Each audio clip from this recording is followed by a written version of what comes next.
الحمد لله رب العالمين، والصلاة والسلام على خاتم الأنبياء والمرسلين سيدنا محمد وعلى آله وصحبه أجمعين.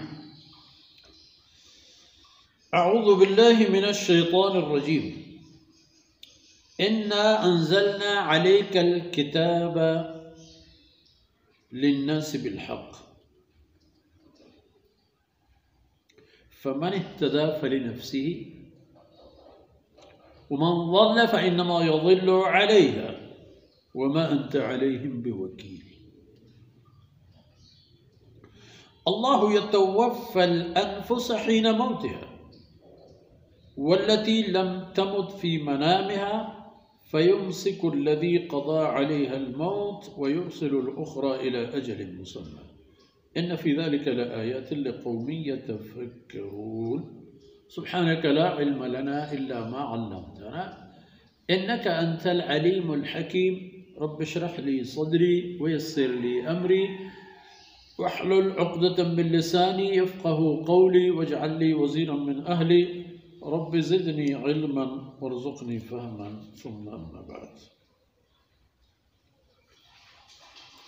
گرامی قدر بھائیوں، بہنوں اور پیارے بچوں، اب جناب رسول اللہ صلی اللہ علیہ وسلم سے فرمایا جا رہا ہے بطور تسلی، اطمینان اور ثابت قدمی کی تلقین کے لیے، انا انزلنا علیک الکتاب للناس. یاد رکھیے کہ جو کتاب ہم نے آپ پر نازل فرما دی ہے، دراصل یہ کتاب جو آپ پر نازل ہو چکی ہے یہ للناس، یہ انسانیت کے لیے ہے. آپ کا تعلق وادی مکہ اور قریش سے ہے، لیکن جو کتاب آپ پر آ رہی ہے وہ انسانیت کے لیے ہے. للناس، انسانیت کے اولین سے لے کر آخرین تک، جو آپ کے عہد طیبہ کا پہلا انسان ہوگا اور جو بنی نوع انسانی نسل کا آخری انسان ہوگا، یہ سب کے لیے یہی نسخہ. اور پچھلی امتوں کا جہاں تک معاملہ اور ان کی بات ہے تو یہی احکامات ان پر بھی لاگو ہوا کرتی تھی. جس طرح تورات کے بارے میں قرآن کریم میں ذکر ہے، وَكَتَبْنَا لَهُمْ فِيهَا أَنَّ النَّفْسَ بِالنَّفْسِ وَالْعَيْنَ بِالْعَيْنِ وَالْأُذُنَ بِالْأُذُنِ، اسی طرح یعنی قصاص اور دیت اور اسی طرح کے قوانین. تو ہم نے انسانیت کے لیے بھیجا ہے بالحق، دلیل اور حجت کے ساتھ، جس کی باتیں کھلی باتیں ہیں، حقائق ہیں، جو انسانیت ذرا سوچ لے تو اس کے لیے کیا مفید کیا مضر، انہی باتوں کی نشاندہی ہوئی ہے. فمن اہتدی فی النفس. اب اس قرآن کو جو ہم نے نازل فرما دی، اس پر جو ہدایت حاصل کرے گا اس کے ذریعے سے، وہ اپنی ذات کے لیے، اپنے مفاد کے لیے کر رہا ہوگا.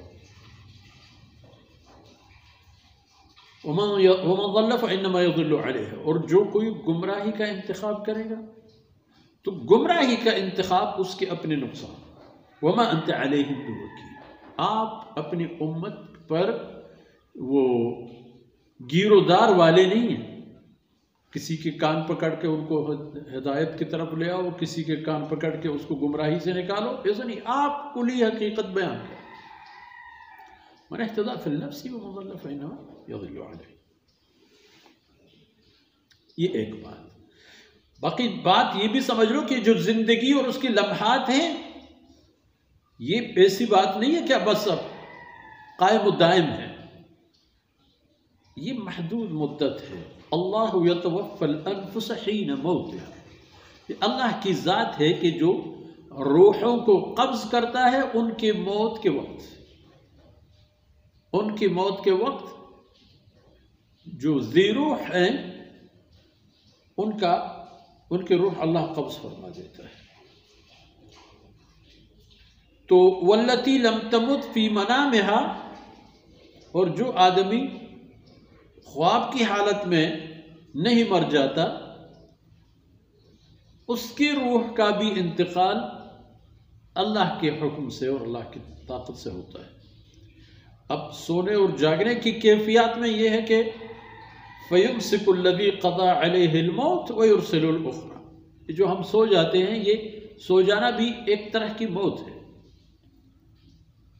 تو اس حالت میں فَيُمْسِكُ الَّذِي قَضَى عَلَيْهَا الْمَوْتِ، جب مخلوق سو جاتا ہے تو جن کی موت مقدر ہے وہ پھر نیند سے بیدار نہیں ہوتا، وہیں سے پھر راہی آخرت ہوتا ہے۔ اور وَيُرْسِلُ الْأُخْرَى، جس کی موت کا وقت نہیں آیا ہے اس کو دوبارہ زندہ چھوڑ دیا جائے گا۔ وہ سو جانے کے بعد جب اٹھتا ہے حشاش بشاش چاق و چوبند اور دوبارہ زندگی کی معمولات میں لگا ہوا، اور جس کی موت آ گئی تھی اس کو اللہ رب العزت نے یہاں سے اٹھا دیا۔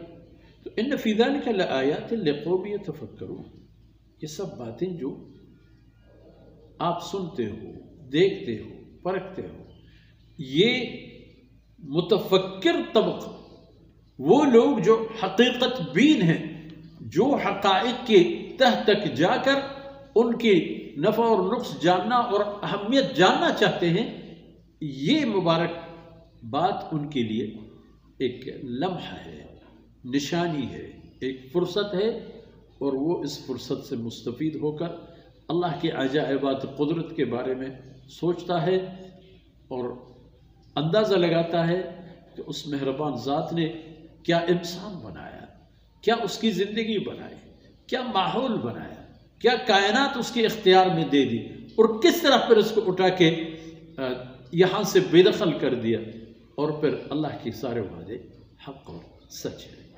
آج اتنا ہی، وصلی اللہ علی نبینا محمد وعلی آلہ وصحبہ اجمعین۔